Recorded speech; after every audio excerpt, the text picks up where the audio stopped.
one of the best things I thought the BBC ever did, ever. It was based on a book.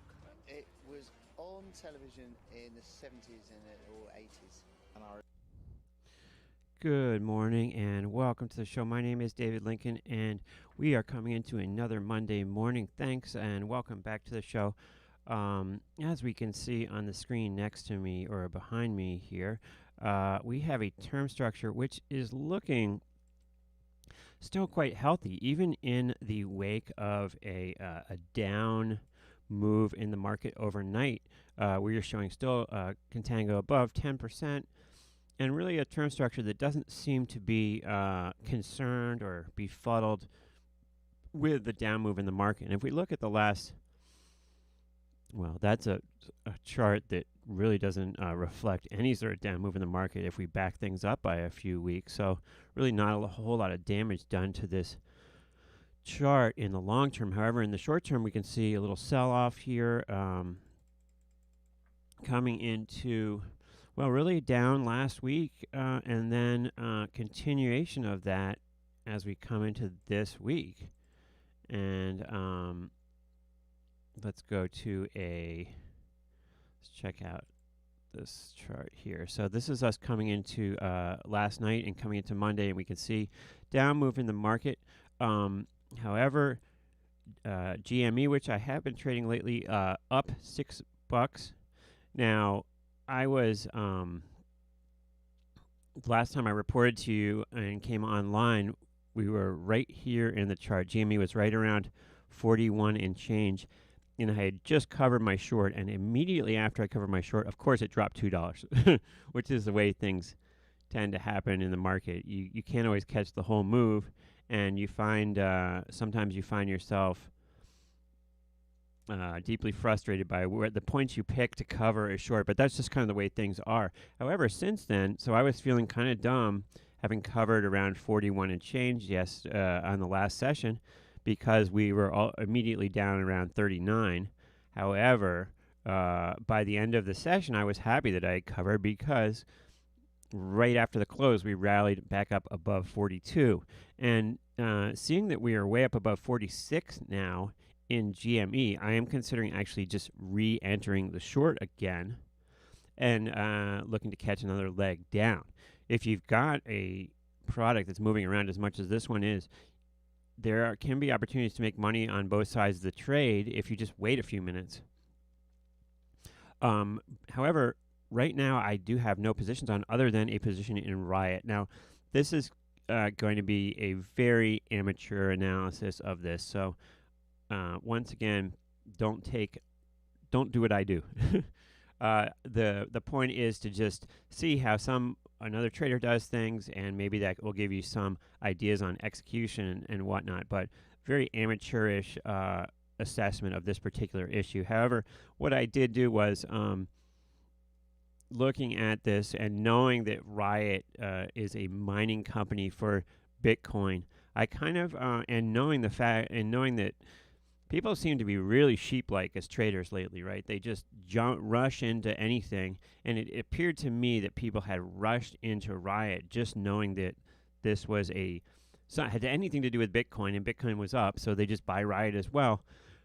But RIOT being a miner, I believe its prospects did not get so much better just because Bitcoin popped a little bit. Yes, their break-even point for mining may be the spread between their break-even point for mining and Bitcoin's price may have gotten a little bit larger. However, you also have on the other side, on the flip side of things, increased competition. When you've got Bitcoin moving higher, then it's going to convince many other miners to enter the market, whether they be amateur companies, et cetera, et cetera. And we also know that over time, Bitcoin becomes harder and harder to mine. And so any sort of financial edge that RIOT may have gained from the uptick in Bitcoin is going to dissolve at some point soon. And once again, not having made some sort of real good analysis of the company at all, I made a play just on the fact that this thing had just ripped to the upside and that it would probably retrace its steps at some point. And so I did get short with RIOT up around 73. I did sell some call spread. So what I did was I went in and I sold the 75.80 call spread in RIOT out in March. And so what this is if we look at the charts here, or I'm sorry, the option screen, essentially what this trade is I'm saying I'm going to put this trade on, and if RIOT is below 75 in 25 days, then I will make 100 and I believe it's 140, 160 bucks. Let me just take a look and see where I put this trade on.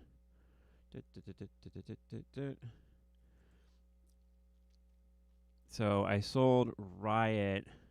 Here's my trades from last session. And you can see I sold the RIOT spread at 170. So if RIOT is below 75 in 28 days, then I make $170. If it is above 80, then I make $5 minus 170, which in my math is I lose $330. And somewhere in between, I make or lose an in-between amount. But the basic play is that RIOT is going to go lower. And we've seen it a couple sessions actually rip up there and then rip right back down. And in fact, we are down $9 so far coming into the open on Monday. So this trade looks right now to be a winner. I'm not sure if I will take it off today, but looks like it's going to be a winner. What service can I use and find to set up alerts on M1 and M2? For example, it would be nice to have backwardation alerts that are not lagging. Well, Peterbilt, and by the way, Peterson built. I love your name there because I'm a huge fan of Pete trucks, so that's cool. Thinkorswim has live quotes for all VIX futures. You can see them here on the left side of my screen. And I believe you could get a copy of Thinkorswim for free, and you could set up alerts on these futures. Now, an alert that says we've gone into backwardation might be a little bit more complicated, but if you have positions on and you care about them, then a quick glance at the screen at these futures every day would give you an assessment. All you have to do to figure out if they're in backwardation or not is to see, well, is the front month future higher than the second month future? And if the front month future is higher than the second month future, then you're in backwardation. And most people that are trading the VIX are going to be clicking over to VIX Central several times a day, I would say. And it only takes a second. So I think probably you could set up also some sort of data feed that would bring these two into a spreadsheet and compare them and see if one is greater than the other. But you could very simply just put alerts on these at a certain price and then quickly check them to see if we're in backwardation.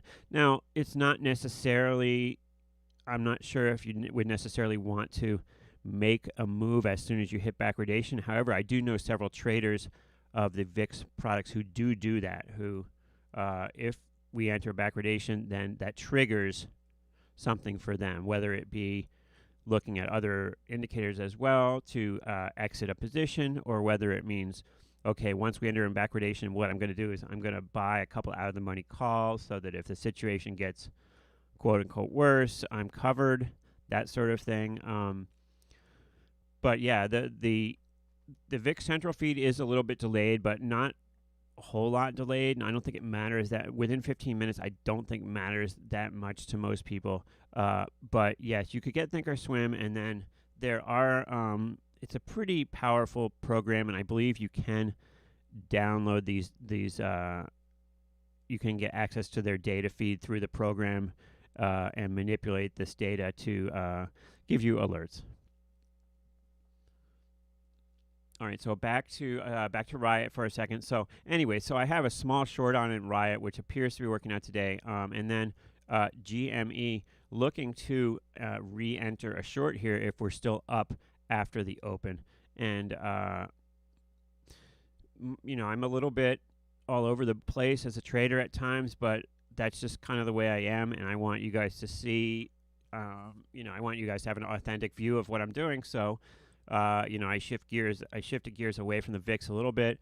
I am still looking to get back into VXX, and I indeed was. I was bidding for some of the SEP puts that we were talking about and that I had on before. However, since the last time I traded VXX released SEP puts, the implied volatility of them has really exploded, and it's not really clear whether that's because the skew has just kind of shifted a little bit, or if implied volatility has just moved up. But if we go to VXX, these puts, the 10 puts in September, they've gone, well, obviously we're down a little bit since I was trading them before, but still their price has gone up remarkably as far as implied volatility. People ask a lot of times, what's the point of skew and implied volatility and whatnot? And the part of the point of it right here is illustrated as it's giving me an opportunity here to recognize that the price level of options in VXX has gone up over time. Even though the price of the underlying has moved a little bit, I can look and say, oh, wow, implied volatility for the 10 line in September is now in 91. A few weeks ago, it was like 83, so up 10 points, which doesn't seem too significant, but it kind of is, because up 10 points, it means the market on these puts on the close with VXX 1510 was 130 bid at 132. With volatility down 10 points in that strike, the market might be something more like $1.05 at 110. So, significant percentage-wise on that option, pretty significant pop. So, if you buy these puts, the volatility could come back in the other way, and you could actually lose money as they go lower. But, we are getting closer really to the 10 strike. And the closer we get to the strike of, when we're buying puts here, as this strike becomes closer and closer to at the money, then the effects of vol move and the effects of how the price moves are going to change. And for example, if you have a put that's way, way out of the money, then a move in volatility or implied volatility on those options is going to really affect that put a lot. However, if you have a put that's pretty much at the money, then the way volatility affects the odds is not going to change that much, because you pretty much, when something's directly at the money, you have a 50-50 shot that's going to go out in the money, and that doesn't change that much. I guess I should be referring also to the change in the way the model is going to calculate your delta, right? So if you have a put that's way out of the money, as volatility goes higher, implied volatility in that option goes higher, then that delta is going to get closer and closer to 50, right? So when volatility is low, the puts that are very close to at the money, are going to be very close to a 50 delta, and the puts farther out of the money are going to drop off in delta, like 10, 20. But if volatility as volatility goes towards infinity, every option is going to just have a 50-50 chance of being in the money, right? Because every outcome becomes more likely the higher volatility goes. So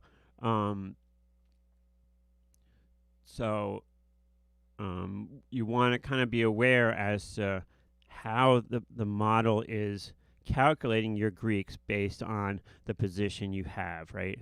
So when you've got an option that's far away from the at the money, right? At the money here is 15 and change. When you've got let's say we're talking about something like the 7 put out here in September, or even, let's look at a more extreme example. Let's go out to Jan 22, the 7 put Jan 22.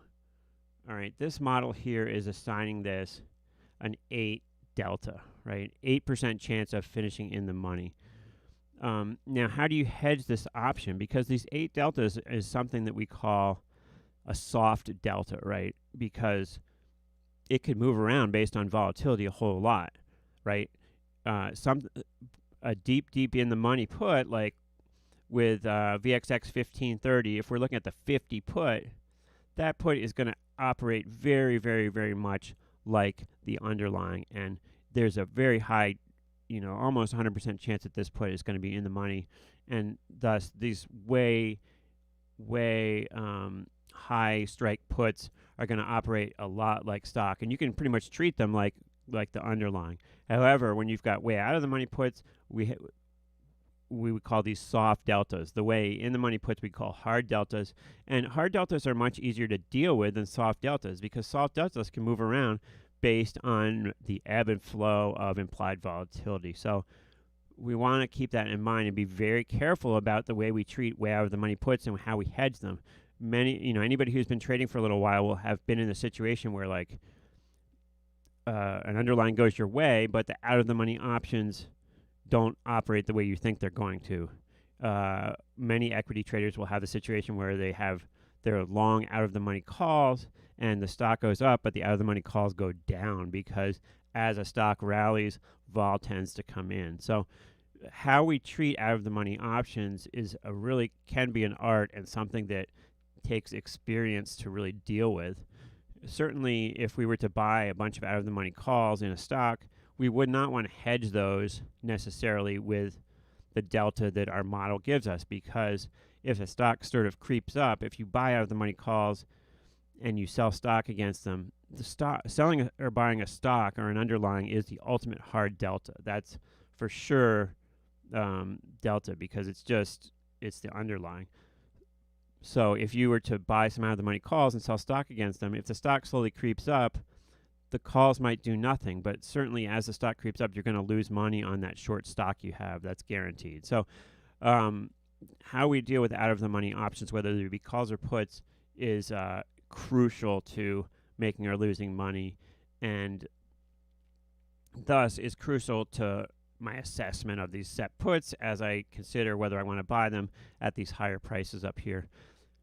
Now, you'll hear from a lot of people trading VIX ETPs right now. You'll hear from a lot of people, I just don't want to trade UVXY right now because it's so low in price. I'm waiting for it to split, right? UVXY, $9 and change.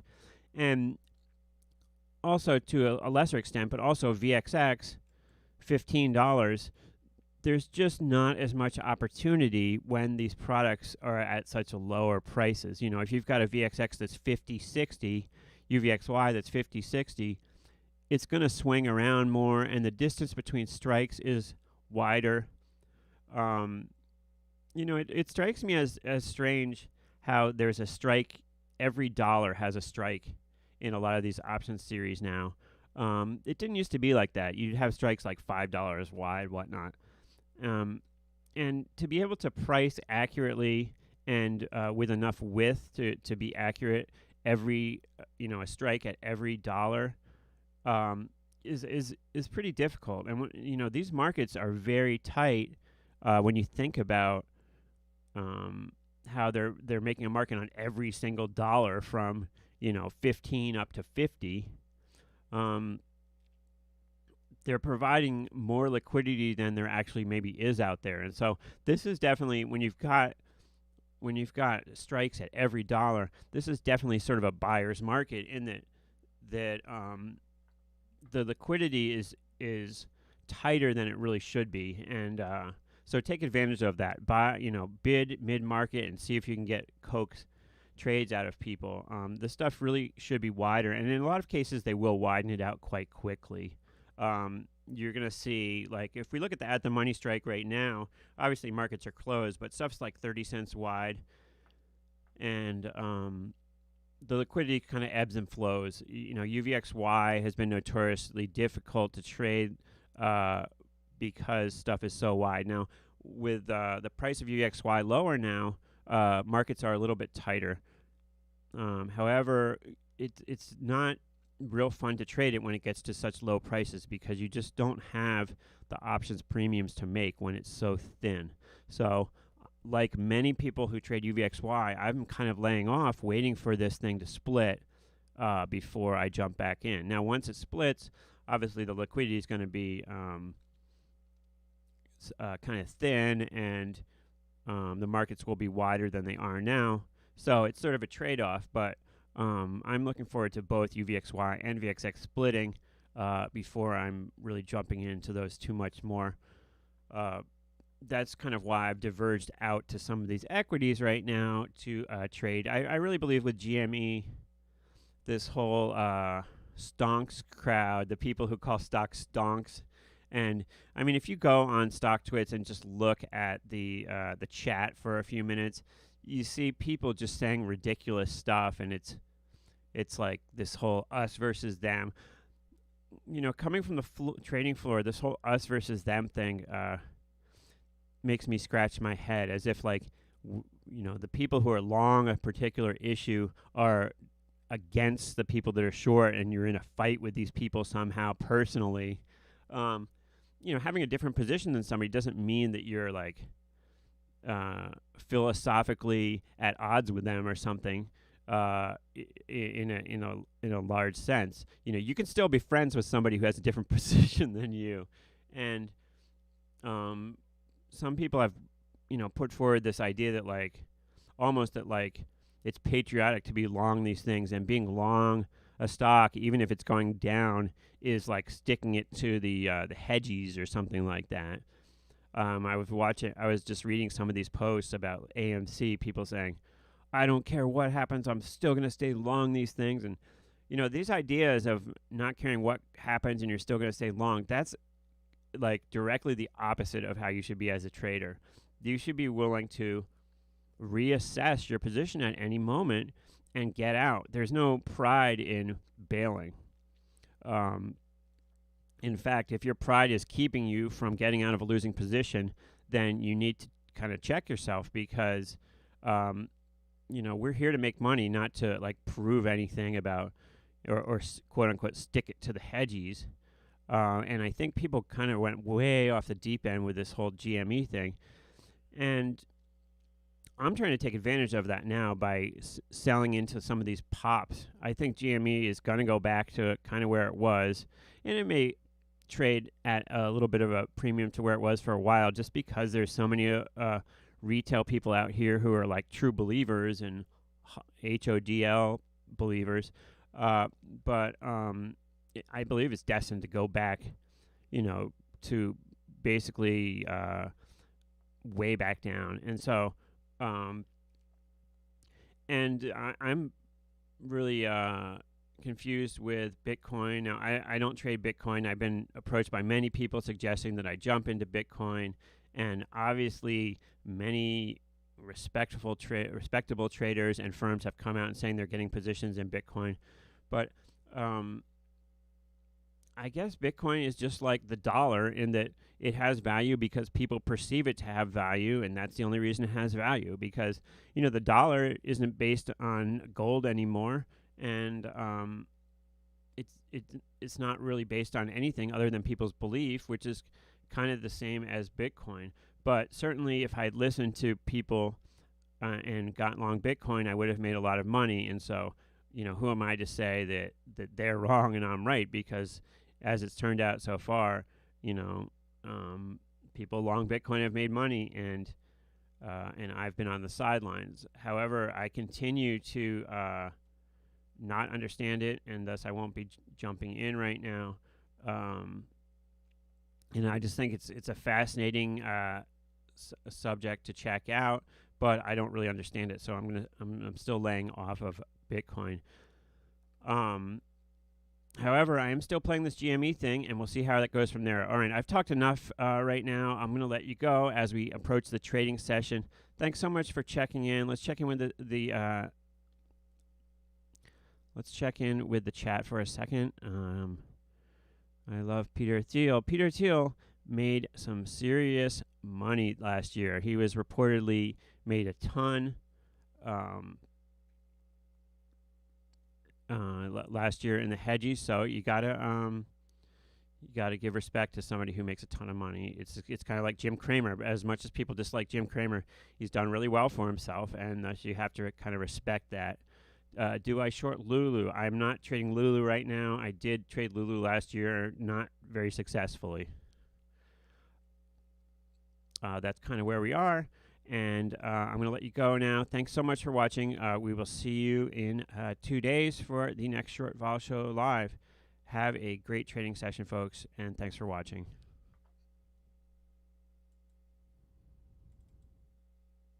You're watching Famous. Yeah.